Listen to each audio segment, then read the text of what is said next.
¿Qué pasaría si el colapso que tanto temen los expertos no comenzara con bombas ni pandemias, sino con la desaparición total del miedo a Dios y la normalización del caos interior? Esa es la verdadera pregunta que debería estremecernos, porque cuando el ser humano pierde su refugio espiritual, queda expuesto incluso aunque el mundo parezca estable. Y hoy, más que nunca, vivimos una era donde la tecnología avanza, pero el alma retrocede, donde se habla de progreso, pero se respira angustia, donde se predice el fin desde gráficos y algoritmos, mientras se ignoran advertencias antiguas que ya lo habían anunciado todo. Los tiempos finales no llegan como una película apocalíptica, llegan de forma silenciosa, cotidiana, casi imperceptible. Se manifiestan en el cansancio emocional colectivo, en el miedo constante a lo invisible, en la sensación de inseguridad incluso dentro de casa. La Biblia no presenta el fin como un solo evento explosivo, sino como un proceso espiritual, una erosión lenta de la confianza, de la fe y del carácter. En ese contexto, los salmos no son reliquias del pasado, sino códigos de supervivencia para el presente y el futuro. Existe un recorrido espiritual preciso que se repite en cada generación que atraviesa crisis profundas. Primero surge la amenaza, luego la necesidad de confiar, después la lucha interna por no rendirse. Y finalmente, si el alma resiste, nace una gratitud que ya no depende de las circunstancias. Ese camino está trazado con claridad en 4 salmos que juntos forman una arquitectura espiritual sólida para tiempos de oscuridad creciente. Todo comienza cuando el peligro se vuelve real. El Salmo 91 no habla desde la ingenuidad ni desde una fe superficial. Habla desde la conciencia plena del riesgo, enfermedades, trampas ocultas, violencia, amenazas visibles e invisibles. No romantiza el sufrimiento ni niega la existencia del mal. Al contrario, lo nombra sin temor. Este salmo reconoce que el mundo es hostil, que hay fuerzas que no se ven, que hay peligros que no se anuncian, y aún así afirma algo radical, que existe un lugar espiritual donde el caos no gobierna. Habitar bajo la sombra del Altísimo no significa escapar del mundo, sino vivir en él, con una protección que no depende de estadísticas ni probabilidades. En tiempos finales, donde el miedo se propaga más rápido que cualquier virus, este salmo recuerda que la verdadera seguridad no proviene del control humano, sino de la alineación espiritual. La referencia a los ángeles no es poética ni simbólica, es una afirmación de que lo invisible también actúa, tanto para destruir como para proteger.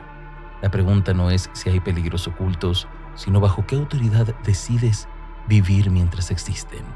Desde una mirada estoica, este salmo enseña dominio interior. No se trata de negar la fragilidad, sino de no permitir que el miedo gobierne las decisiones. El que se refugia no es el que huye, sino el que elige conscientemente dónde coloca su confianza.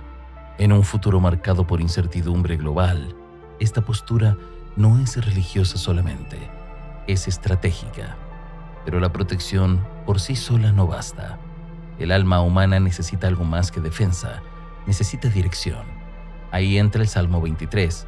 Este texto no surge en un palacio, sino desde la experiencia del desierto, del camino largo, del desgaste. Hablar de Dios como pastor es una declaración de dependencia consciente. Es una cultura que glorifica la autosuficiencia. Este salmo propone lo contrario: descanso. No carecer de nada no significa poseerlo todo, sino recibir exactamente lo necesario para avanzar. En tiempos finales, donde la ansiedad nace del exceso de información y la escasez de sentido, esta idea resulta profundamente contracultural. El Salmo no promete ausencia de valles oscuros, promete compañía en ellos. Esa es la diferencia crucial. No hay negación del sufrimiento, hay una redefinición del miedo. La reestructuración del alma que menciona este salmo es una sanidad profunda, anterior a cualquier solución externa.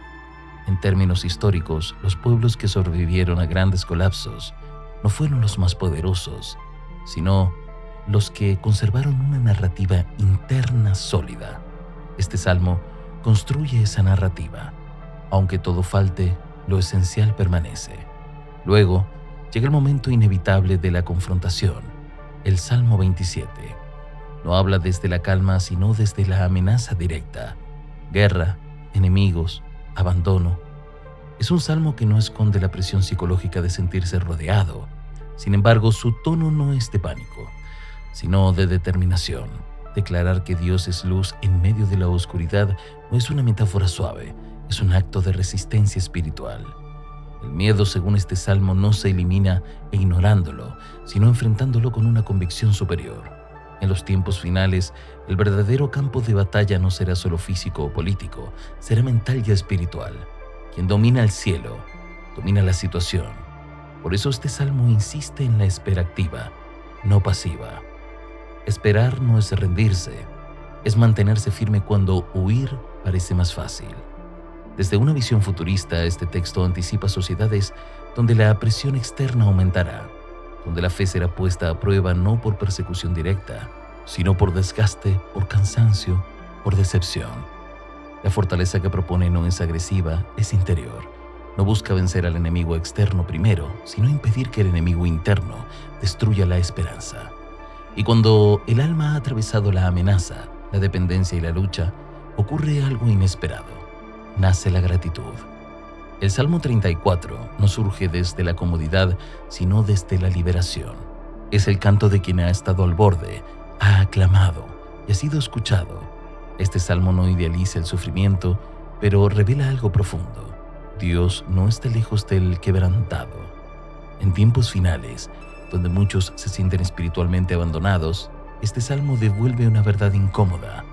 La cercanía divina no se mide por la ausencia de problemas, sino por la respuesta interior ante ellos. El justo no es el que no cae, sino el que es levantado una y otra vez. La gratitud aquí no es ingenua, es consciente. Nace de haber visto el peligro de cerca. Históricamente, las épocas más oscuras han producido las expresiones de fe más profundas. Este salmo confirma ese patrón. La alegría que menciona no es euforia, es estabilidad, en la paz de quien ya no vive dominado por el miedo, porque ha comprobado que el refugio es real. Estos 4 salmos no están ordenados al azar. Juntos, forman una secuencia de supervivencia espiritual para tiempos críticos. Primero protección frente al peligro que acecha, luego confianza para caminar cuando no hay control, después fortaleza para resistir cuando el miedo presiona y finalmente gratitud como señal de que el alma no fue destruida por el proceso.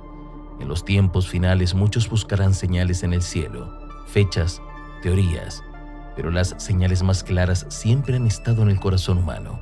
Cuando el miedo gobierna, el final se acerca. Cuando la fe resiste, el final pierde poder. Estos salmos no prometen escapar del juicio del mundo, pero sí permanecer firmes mientras todo se sacude. Tal vez la pregunta más inquietante no sea cuándo será el fin, sino quién serás tú cuando llegue. Porque al final no se trata de sobrevivir al colapso externo, sino de colapsar por dentro. Y esas palabras antiguas escritas en medio de persecuciones, desiertos y guerras siguen ofreciendo hoy lo mismo que ofrecieron entonces.